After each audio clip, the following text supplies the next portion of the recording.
Olá, Shuaolin a todos. Esse documentário que está aí na tela, ele refere-se exatamente à questão de que Cafos, o qual é chamado de Pedro, teria sido o primeiro papa da história. Eu tenho um documento e digo para vocês, Apocalipse 3, versículo 1, como surgiu a besta, né? Poder governamental. Como foi que surgiu? Será que foi dessa forma mentirosa que eles estão falando? Que Cafos, o qual eles colocaram o nome de Pedro, além de ter matado ele, aí eles, como se diz, canonizaram ele e diz que ele foi o primeiro papa da Igreja Católica. Essa é uma barca furada, não passa nem perto. Cafos era o nome desse discípulo de Yahushua HaMashiach. Nunca foi romano, nunca seguiu os costumes de Roma. Pelo contrário, é Yahudim, o que eles chamam de judeu, que não tem, é outra coisa fora de ética. Esse discípulo era dos 12, mas nada com o Império Romano. Ele não tinha nenhuma ligação. Inclusive, ele foi morto a mandado do imperador Nero. Tá? Nunca foi, Roma nunca teve lá. Era a região da Palestina, tá bom? Era região asiática, tá? Então, veja bem, é bom a gente olhar, e aí esse outro documentário está dizendo que ele deixou um sucessor. Aí está o Francisco, né? Que chegou até os tempos de Francisco. Bom, a besta que emergiu do mar, Apocalipse 13. Nós vamos começar lendo aqui, porque é muito importante. Vi emergir do mar uma besta que tinha 10 chifres e 7 cabeças, e sobre os chifres 10 diademas, e sobre as cabeças nome de blasfêmia. Tá bom? Isso aqui é o poder. Tudo aí envolve um poder. Chifre é poder, tá? E os nomes de blasfêmia, quais são? Em seguida nós vamos falar. Nós vamos ver aqui na frente, está escrito o que eram os nomes de blasfêmia. Apocalipse 13, 5, dá um pulo lá na frente. Foi dado uma boca é o sistema católico, que proferia arrogância e blasfêmia e autoridade para governar ou agir 42 meses. E o verso 6 diz: e abriu a boca em blasfêmia contra Yahweh para lhe difamar o nome e difamar o tabernáculo, a saber dos que habitam no Shualmaim, qual ele chama o céu. Olha, queridos, não tem nada a ver com o que esse documentário fala, porque as escrituras são bem claras em mostrar que essa besta, esse poder, ele tem exatamente costumes diferentes da verdade de Yahushua HaMashiach. E aqui nós temos nos nossos dias, nós vamos passar para os nossos dias, essa besta que hoje está no poder, que besta é poder, né? Na profecia. Nós vamos mostrar aqui, Apocalipse 13, versículo 2, mostra a semelhança que tem esse último poder com os poderes anteriores. Apocalipse 13, versículo 2. A besta que vi era semelhante a leopardo, com pés como de urso e boca como de leão, e deu-lhe o dragão seu poder, seu trono e grande autoridade. Veja bem que aqui há uma referência de animais, os quais eles são animais que simbolizam as nações. O que o verso está dizendo é que o último poder, por ser um poder pequeno, de curta data, ele também é igual aos outros 4 poderes, é poder mundial, tá? É um poder mundial. Esse poder é igual ao poder de Babilônia, tá? De Nabucodonosor, é igual ao poder dos Medos e Persa, é igual ao poder da Grécia, com Alexandre Magno Grande, e é igual também ao poder do Império, o grande Império Romano. Por quê? Porque é poder mundial. Então, veja bem, não adianta pensar que não existe o quinto poder, porque ele está exatamente aqui às nossas portas, agindo, tá? Hoje na pessoa do Papa Francisco.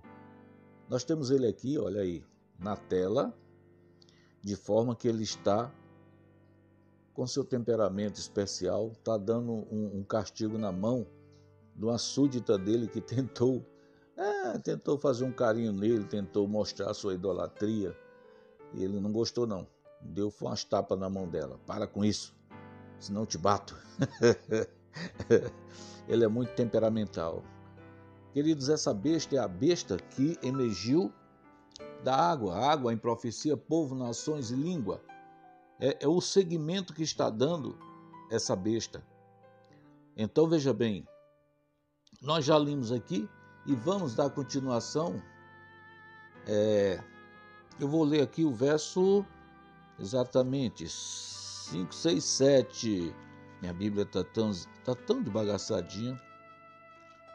Foi também dada que pelejasse contra...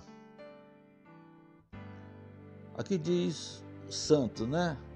Contra os santos de Alro e ainda da autoridade sobre cada tribo, povo, língua e nação. Está vendo aí?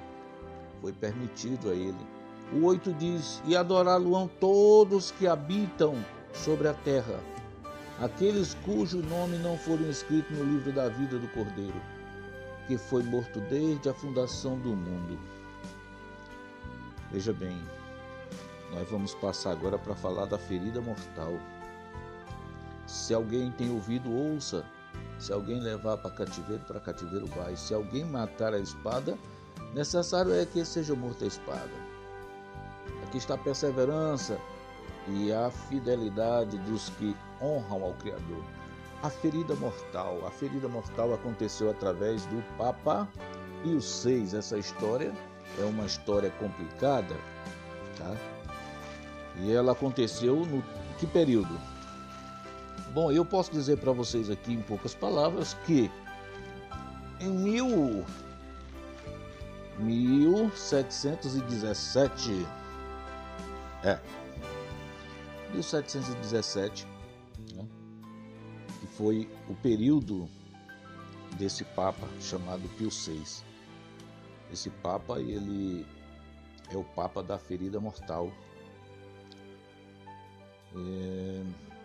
Ele foi preso, foi levado e ele pagou o preço. Ele tentou dar um golpe em alguém que não aceita golpe. Um homem muito sutil, buscador de poderes. O nome dele era exatamente Napoleão Bonaparte.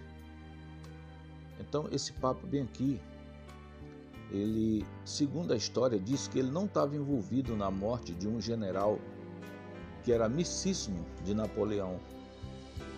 Mas conhecendo bem o papado, como eu estou conhecendo através de estudar toda a trajetória deles, eu tenho certeza que ele realmente foi o mandante. Aí o relato diz que houve digamos assim, um tipo de conchavo, que aquele pessoal que seguia ele fizeram digamos assim, esqueci aqui o nome. Eu sei que o nome desse general era general francês Dufy, tá? Tá aí a foto dele. Esse general foi morto pelo motim feito pela equipe do Papa Pio VI. E o Papa Pio VI, achando que Napoleão não ia tomar as providências, se enganou-se. Ele ordenou a um outro general. Tá? Veja bem, esse general aí é o Dufy. General... Deixa eu ver o nome dele, se eu sei completo. Ai. Cadê o nome do general? Deixa pra lá. Eu só sei que termina com Dufy. Esse general foi o que caiu no motim e foi morto.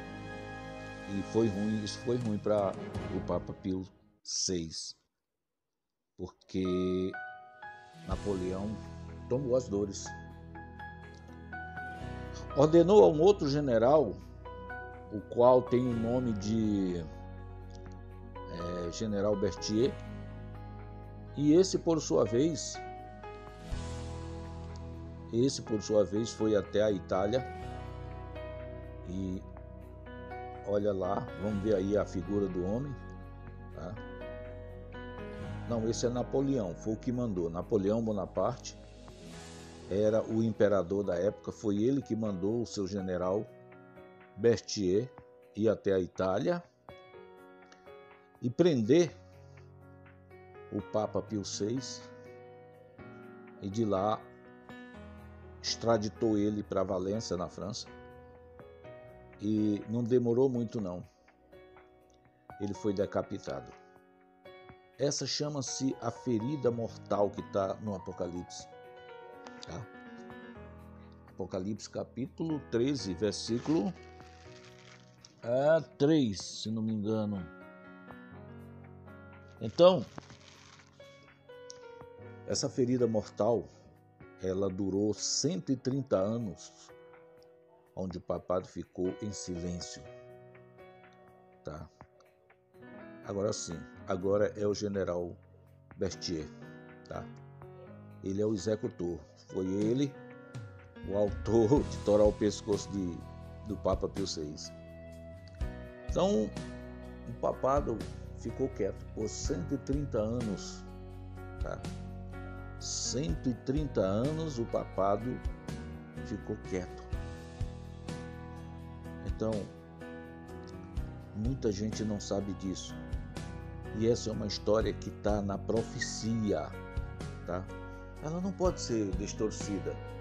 Ela tem que ser contada exatamente da forma dos acontecimentos. E eu tentei colocar aqui a figuração, tá? Para que vocês entendam. Esses aí é exatamente o corpo daqueles que participaram de tudo isso aí, de toda essa profecia. Tá? Esse aí é o general Berthier. E eu quero botar para frente aqui para vocês entenderem com mais profundidade que agora o que foi que curou essa ferida? Essa ferida mortal, ela foi curada exatamente em 1929. O papado recebeu de Benito Mussolini exatamente os 44 mil hectares onde hoje está o Vaticano. Está vendo aí onde está? Quando foi que nasceu o Vaticano? Em 1929. Tá? Então não adianta inventar a história dizendo que Cafos, que eles chamam de Pedro, foi Papa. Nunca. Tá? Nunca, jamais. Então, em 1929, a ferida mortal foi curada. Aí, então, ali, o papado faz uma negociação com o protestantismo luterano, dando a eles exatamente tudo que ele recebeu do general Mussolini. Ele recebeu os 44 mil hectares onde hoje é o Vaticano, recebeu também o lastro monetário do ferro, recebeu também o poder político e recebeu também o poder religioso. Isso na profecia de Daniel significa aquele bode com 2 chifres dando enguinada. 2 chifres, chifre significa poderes. E esses poderes, um é o poder político, monetário, e outro é o poder religioso. E o Papa agora passa exatamente esse poder para a mão do sistema luterano protestante. E aí nós podemos ver agora o protestantismo, porque o protestantismo ele vem de uma mistura dos templários, Illuminatis e maçons. O que aconteceu quando o Papa deu para eles o poder político, um lastro monetário e deu também um poder religioso. Em troca de quê? Exatamente, em troca de que esse poder protestante não deixasse mais vir à tona o protestantismo de Yahushua HaMashiach. Que todos os nomes verdadeiros fossem tirados do sistema que eles chamam hoje evangélicos e fosse colocado os nomes dos deuses de Roma, dos deuses pagãos. E assim a negociata foi feita. Se você pegar Apocalipse 3, versículo 14 em diante, você vai ver como eles respondem quando o Criador chama eles de volta. Ao que eles dizem. Aqui no livro de Apocalipse, capítulo 3, versículo 14. Ao querube da igreja em Laodiceia escreve essas coisas. Diz o Aminaúri, a testemunha fiel e verdadeira, o princípio da criação de Yahweh. Conheça as tuas obras, que nem és frio nem quente, quem dera fosse frio ou quente. Assim, porque és morno e nem és quente nem frio, estou a ponto de vomitar-te da minha boca. Pois dizes, estou rico e abastado, e não preciso de coisa alguma, e nem sabe que tu és infeliz, sim, miserável, cego, pobre e nu. Aqui foi o chamado do Salvador para esses homens, que eram os protestantes, mas agora eles estavam ricos e abastados. Onde eles acharam a riqueza? Exatamente, eles foram buscar o estudo da teologia, da filosofia e da psicologia de Lutero. O costume estava pronto, Apocalipse 16, 13. Esses três espíritos, espiritismo, catolicismo e protestantismo. Como é que se forma um pastor, um padre e um pai de santo? Com esses três estudos, a teologia, a psicologia e a filosofia. É daí que saem os grão-mestres, porque Lutero era um grão-mestre. O Papa é um grão-mestre. Então, não tem como distorcer a profecia. E agora, nós estamos vendo, hoje, o protestantismo de forma convencida de que eles têm a verdade, carregando o nome de Jesus, carregando uma aparência de doutrina que não chega a lugar nenhum. Nós estamos vendo aqui agora o presidente Trump exatamente com o presidente Bolsonaro. Esses dois homens têm uma grande amizade. Nunca tiveram tão atolados como estão, sem saber realmente o que está acontecendo. Porque a descendência deles não conhece Yahushua HaMashiach. Eles conhecem Deus, Jesus Cristo e Espírito Santo. E o que vocês estão vendo aí é exatamente um tipo de acordo, uma conversa entre presidente. Como eu disse, Bolsonaro não está andando à toa, ele sabe dos projetos, porque o Trump passou muitas coisas para ele. Ele sabe o que vem pela frente, o que vai acontecer com toda essa parafernália de maçom que estão aí querendo de volta o poder. Pode ter certeza disso. Nós vamos ver agora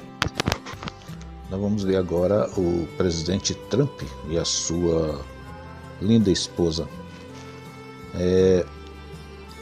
Com certeza, um homem que não era homem para política, não tem nada a ver. É um milionário lá dos Estados Unidos. Nunca foi político.